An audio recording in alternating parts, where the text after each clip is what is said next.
voulez la choucroute? Tu fais de la choucroute. La ferme de la Coccinelle fait de la choucroute. Bienvenue au Hatzengarten à Geispolsheim. Ici, on aime la nature, les bons produits et les traditions. C'est dans la bonne humeur que l'on fait les meilleures choucroutes. Florent et tous ses amis nous livreront leurs secrets de fabrication. Ras-le-bol des légumes sans saveur. Dans cette émission, je vous donne les clés pour consommer différemment. En panier de la Coccinelle ou en libre cueillette à Darstein, même le porte-monnaie se sentira mieux. Trompette de la mort, amanite tumouche, les champignons sont les meilleurs amis de Jean-Pierre qui se fera un plaisir de nous donner un cours de mycologie dans la forêt de Brumath. Jean-Paul le jardinier fait le ménage dans son jardin et Roland se met au fourneau pour une recette à base de choux. Mais dites donc, vous savez d'où vient la choucroute ? Figurez-vous que la choucroute, si célèbre en Alsace, nous viendrait en fait de Chine. Attila le chef des Huns l'aurait ramené vers le 5e siècle. Le chou ainsi transformé se garde tout l'hiver. Il devient un exemple de conservation. Il est très riche en vitamine C. Et bien évidemment, la meilleure variété de chou pour faire la choucroute, c'est le Quintal d'Alsace.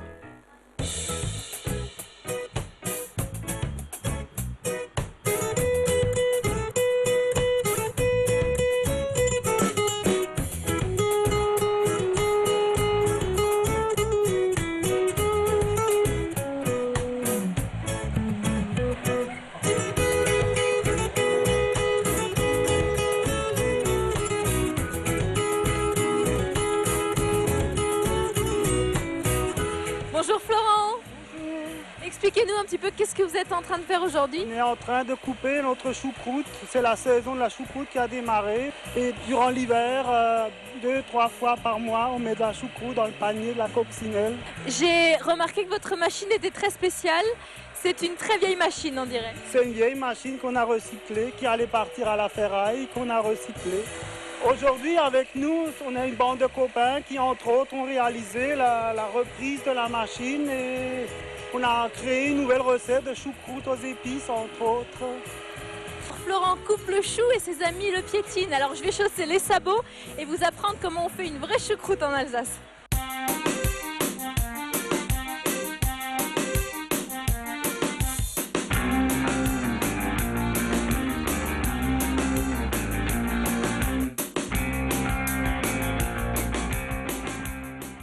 Alors Roland, ça y est, j'ai testé les sabots, mais il faut quand même que vous m'expliquiez pourquoi vous avez choisi de faire le chou comme ça, la choucroute comme ça. Pour respecter une vieille tradition, et puis après avoir fait un essai de 25-30 kilos pour s'amuser, on s'est aperçu que c'était bon, quoi. On se dit pourquoi pas en faire profiter les adhérents du panier. Le problème, c'est qu'au début, ils étaient 40-50, maintenant ils sont un petit peu plus nombreux, donc on a un peu modifié la production de la production de choucroute. Aujourd'hui, on n'est pas passé au stade industriel, de loin pas, mais... Combien vous allez faire aujourd'hui? Là, on fait 5 tonnes. Et un industriel fait combien alors? Parce que 5 tonnes, ça paraît beaucoup. Des milliers de tonnes. Par jour? Oui, des centaines de tonnes par jour, oui, certainement. Je pense que les gens ont compris que c'était quand même autre chose. C'est quoi le petit plus alors? Déjà, c'est la manière de travailler le chou. Florent s'est fait plaisir aussi en retrouvant les habitudes des vieux, quoi. Hein. C'est-à-dire, on ne pique pas les choux, ils sont blanchis dans les champs. Les feuilles de chou restent dans le champ, vont servir, puisqu'il est bio, donc c'est aussi un petit avantage, entre autres. On ne pique pas le chou à la fourche, il est manipulé à la main, on ne le jette pas, on le pose dans les remorques. Et tout ça, il y a une grosse part de plaisir, parce que s'il fallait compter tout ça, le chou serait devenu invendable pratiquement, quoi. Et puis surtout, on a restauré une vieille machine qui a un lourd couteau, qui coupe bien, très fin, donc on arrive à faire une choucroute longue. Cette année, le chou est relativement de bonne qualité, assez précoce, mais de bonne qualité. Donc ça, plus les épices bio qu'on achète, qui est aussi un investissement où il faut vraiment avoir envie de se faire plaisir et de dire bon, on est bio, on va jusqu'au bout, quoi. Qu'est-ce que vous mettez comme épices alors? Nous, on met les épices qu'on met traditionnellement dans la choucroute. Mais sauf qu'on a le genièvre, le cumin, le coriandre, le poivre, je ne le mets pas dedans, ça serait ridicule. Et la girofle, j'en mets très peu parce que ça peut apporter un peu d'amertume. Et c'est une autre choucroute, quoi. Et donc c'est quoi l'esprit de cette ferme de la Coccinelle? Faire bien pour faire bon. Je crois que tout est dit dans ce... voilà, et le mieux possible, quoi. Hein. Quand on peut faire joli, on fait joli, mais bon, ça c'est encore autre chose. Allez, j'entends justement des adhérents qui arrivent pour chercher leur panier. On va les retrouver, on va voir à quoi ça ressemble un panier de la Coccinelle.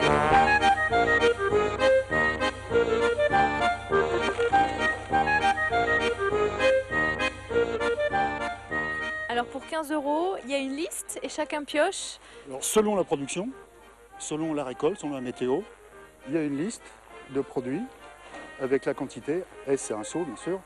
Donc, les légumes les plus lourds, parce qu'on évite que les gens mettent les salades au fond et les pommes de terre dessus. Hein. Ça arrive. Il faut aimer les légumes, avoir envie de bien se nourrir. On s'aperçoit que les gens aujourd'hui ont envie de bien nourrir leurs enfants aussi. Beaucoup arrivent avec des jeunes enfants parce qu'ils ont envie de, même s'ils n'ont pas la variété en hiver, qu'on trouve dans certains autres commerces, ils savent que chez nous, ils vont donner une nourriture saine à leurs amis. Parce qu'ici, c'est du bio. Vous êtes séduits? Alors notez bien que les paniers bio de la Coccinelle sont distribués les mardis soirs à l'Esplanade à Strasbourg et les mercredis soirs directement à la ferme du Hatzengarten.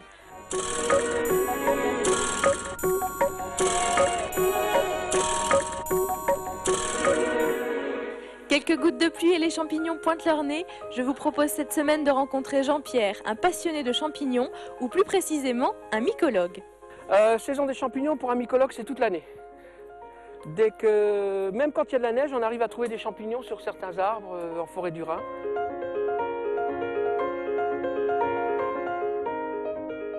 C'est le plaisir de la découverte, de la recherche, de la surprise de l'espèce rare au moment où on s'y attend pas. Et puis, pourquoi pas aussi, de temps en temps, une bonne plâtrée de champignons, de chanterelles ou de trompettes. Alors, ces gens font partie d'un cycle de mycologie à l'Université populaire européenne de Strasbourg.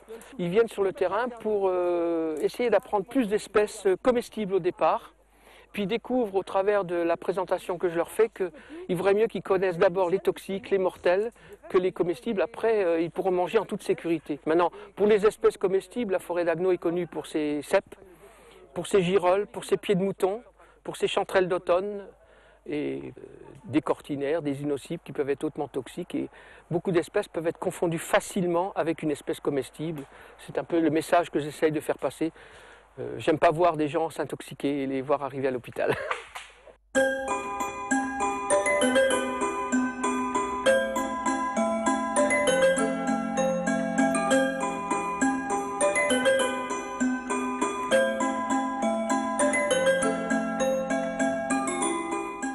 Maintenant, une promenade en forêt, on est aux aguets, on regarde les arbres, on regarde le terrain. On regarde si c'est aéré, s'il y a de l'humidité. On ne peut plus se promener tranquillement.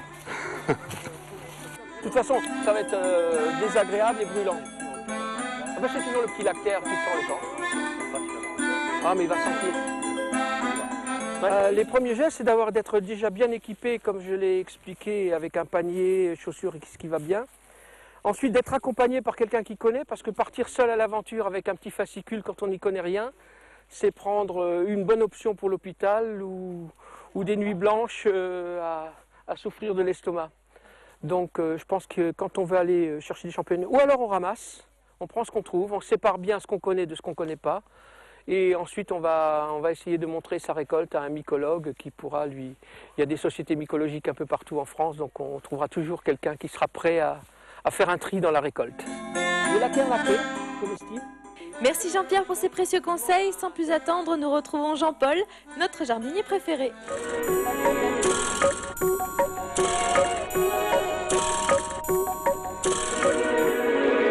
Quelle bonne idée Jean-Paul de nous conseiller des épinards. C'est un légume qui est vraiment très très bon, bien sûr, vous pouvez le manger finement haché, en feuilles aussi. Et là, on a, comme on a dit, pas vraiment des épinards traditionnels puisque c'est la tétragone, donc l'épinard de Nouvelle-Zélande. Mais c'est une plante qui a exactement le même goût. Alors voilà, on la récolte comme ça. Vous récoltez bien sûr des tiges complètes et l'avantage que la tétragone apporte au jardinier, c'est que ça repousse. On en a longtemps. On sème ça au printemps ou en début de l'été.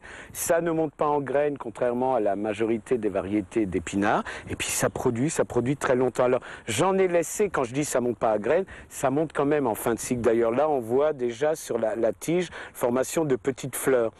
Ces petites fleurs jaunes qui vont à leur tour bien sûr donner des graines, mais c'est assez tard.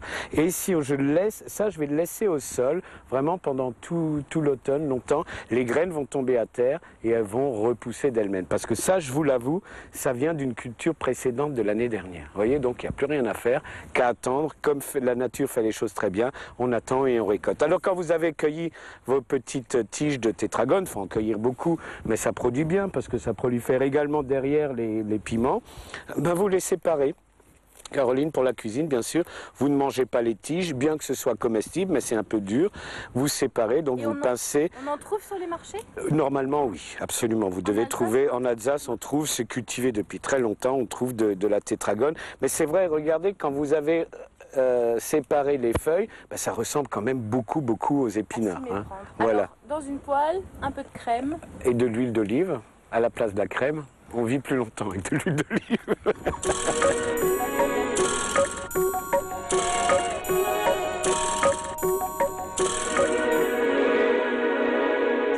C'est le moment de faire les petits déplacements dans le jardin, des plantes vivaces et rustiques. On rappelle ce que c'est? Une plante vivace, tout simplement, c'est par exemple un dahlia. Il est vivace par sa souche, mais il n'est pas du tout rustique puisqu'il faudra sortir son tubercule en automne pour le stocker à l'abri et le replanter. Donc là, il est vivace. Il revient d'une année sur l'autre, mais non rustique. Or, il y a beaucoup de vivaces aussi. Quand on parle, en général, quand on parle des vivaces, on pense à ces plantes qui sont effectivement rustiques, donc qui restent en place pendant des années, qui supportent parfaitement le froid et qui deviennent de plus en plus importantes, plus grandes l'année suivante. Alors vous disiez justement, oui, c'est le moment de planter des vivaces. Il fait moins chaud, il y a quand même plus d'humidité, ce qui favorise la reprise. Et puis surtout, il faut se dépêcher quand même avant la mi-octobre. Comme ça, les plantes ont le temps de bien s'enraciner avant les froids. Donc, 15 octobre, c'est date limite. Planter et bien sûr déplacer. Il arrive que les plantes ne sont pas plantées la première fois au bon endroit. Ici, là, vous voyez, on est dans une couche, c'est-à-dire que c'était des plantes qui étaient en réserve, que j'avais mis en réserve. Donc on va ressortir. Là, j'ai un phlox que j'adore. C'est un phlox tapissant. Ça ressemble à du romarin. Ah oui, là, par contre, il n'a pas du tout d'odeur. Il fait des belles petites fleurs violettes au printemps, donc il s'étale, c'est une plante tapissante. Quand on le sort, il faut faire bien attention à ne pas abîmer les racines. Et puis aussi, je trouve que là, il a une végétation, bien sûr, qui me plaît comme ça, mais le planter avec une telle végétation, ça risque d'y poser des problèmes. Ah, on peut donc tailler, on fait une petite coupe au bol, tout simplement. Pas une taille sévère en tout cas, mais on va déjà le rafraîchir. Voilà, on lui rafraîchit les pointes et puis on va l'installer. Alors le phlox, c'est une plante qu'il faut mettre en situation ensoleillée. S'il a trop d'ombre, il attrape facilement l'odium. Allez-y, je trouvais que les ciseaux coupaient pas très bien, c'est pour ça que j'ai arrêté. Il y a dû laisser aller, je trouve. Ouais. Ouais. Il faut un début à tout.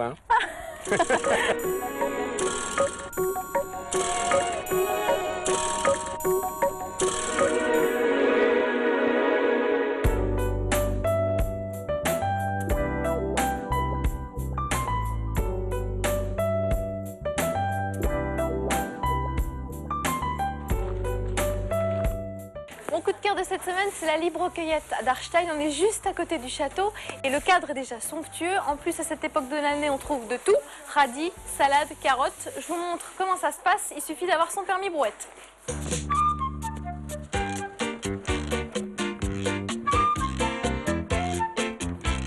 Donc comme je vous le disais, le principe est très simple. Vous êtes parmi les salades, vous choisissez celle qui vous plaît et vous repartez avec.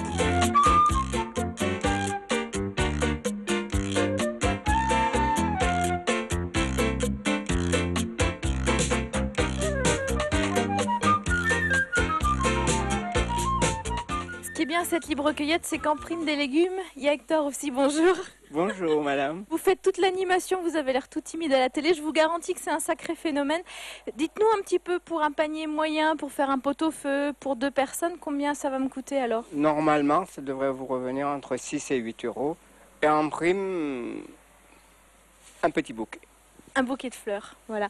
Les gens qui viennent ici, qu'est-ce qu'ils recherchent à votre avis? Ils viennent et ils reviennent surtout pour le contact et trouver des produits frais. Actuellement, c'est les choux, les potirons, les potimarrons, céleri, carottes, la salade, bien sûr sans oublier les pommes.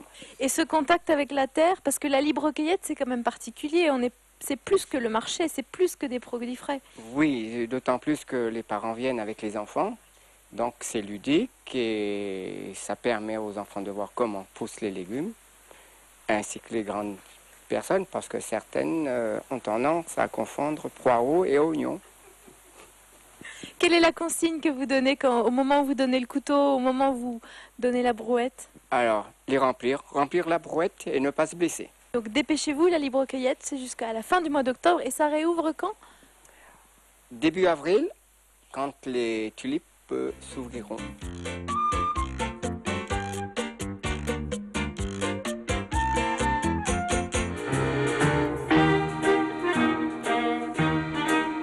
Alors Roland, tout est prêt pour cette recette? Bah oui, surtout le chou. Je suis sûre que vous avez l'eau à la bouche. Qu'est-ce que vous nous réservez alors ce soir? Alors une recette à base de chou, le porc à la bavaroise. Et cette recette, elle est particulière dans l'histoire de la famille de la coccinelle, hein. On aurait pu en créer une légende, nous c'était la grand-mère qui faisait ça, malheureusement c'est pas tout à fait vrai. Mais la mère de Florent faisait cette recette qui apparemment plaisait beaucoup à Florent. Alors rappelez-nous les ingrédients pour faire cette recette, Roland. Alors naturellement du chou. Il faut naturellement un bon morceau de porc, soit dans l'épaule, soit dans lard frais, quelques épices, le cumin en poudre, du sucre et de l'eau pour faire un petit caramel pour le chou, du saindoux pour le chou, du vinaigre pour déglacer le caramel et le bouillon pour amener de l'humidité dans les différents ingrédients. Alors il faut commencer par le chou parce qu'il est le plus long à cuire. Il faut arriver à avoir un chou bien compoté, bien cuit, bien doux. On fait un caramel avec du sucre, 50 g de sucre, un petit peu d'eau. On déglace au vinaigre de cidre, on rajoute le saindoux, on fait bien chauffer, on met ses oignons émincés. On les fait caraméliser pour qu'ils soient un peu colorés, et là on rajoute son chou coupé. On couvre pour garder l'humidité, et voilà, c'est parti pour 2 heures, 2 heures et demie, même, ça dépend du chou. Alors pour la viande, il suffit d'inciser la couenne. Dans les ciselures, on incorpore le mélange d'épices, cumin, sel, poivre. On le dépose dans un plat à rôtir sur les 4 demi-oignons. On met un petit verre d'eau au fond, au four pendant 1 heure et demie.